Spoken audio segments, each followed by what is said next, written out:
Hey guys, my name is Sierra Cannon, and I'm going to read to you my testimony. If you've watched my husband's video, you know he's a little bit more photogenic than I am.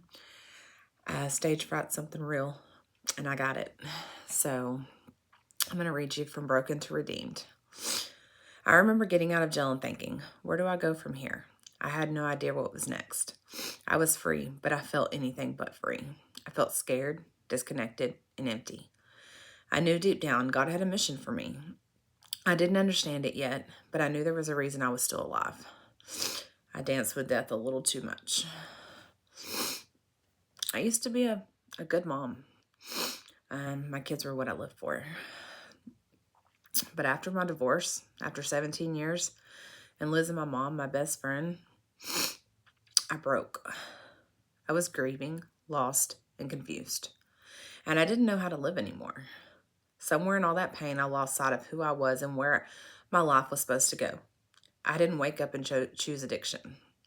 It was survival. It was escape. It was me desperately trying to fill a hole that grief left wide open. You know, I heard a lot of times, you're not grieving correctly. Man, I don't think there is a correct way to grieve. And with Mother's Day being tomorrow, I'm still grieving. And I still miss that woman more than anything in this world.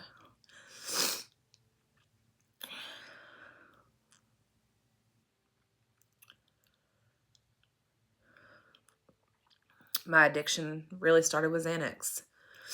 I never knew that I was as addicted to Xanax as I was. My doctor had been prescribing me Xanax for 8 years, 90 a month.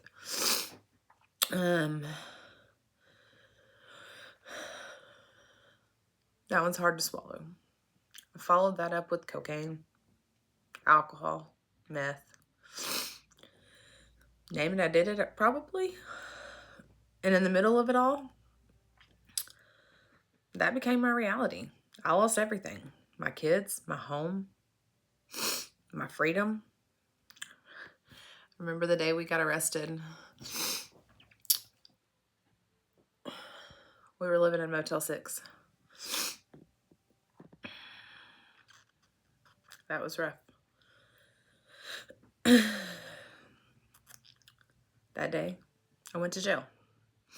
I also lost my job that day. A really good job. That was hard. When I got out of jail, I was terrified. I didn't want to leave the house. I was scared. I was scared of breaking probation, scared of slipping near anything that could have got me back in that place. They say everybody's rock bottom is different. Man, jail was rock bottom for me. My mom always told me I didn't look good in orange. She was not lying. Playing pool was something me and my husband loved to do. It was off limits because there's not a pool table in Smith County that's not inside of a bar. I felt trapped, but I kept thinking, I can't be the only one that feels like this.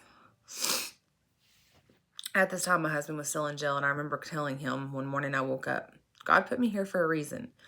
He let me walk through all of this for something greater. I said, there's another mom out there hurting just like I am. Today, I'm 8 months sober. Well, yesterday I was 8 months sober. My husband is sober. We're reunited with our kids. I have my baby back. I've gained relationships back with all of my kids. Are they perfect? No. Did I hurt them? Yes. But I'm thankful that they've given me another chance. And together, we're going to start a ministry to help others find what we found.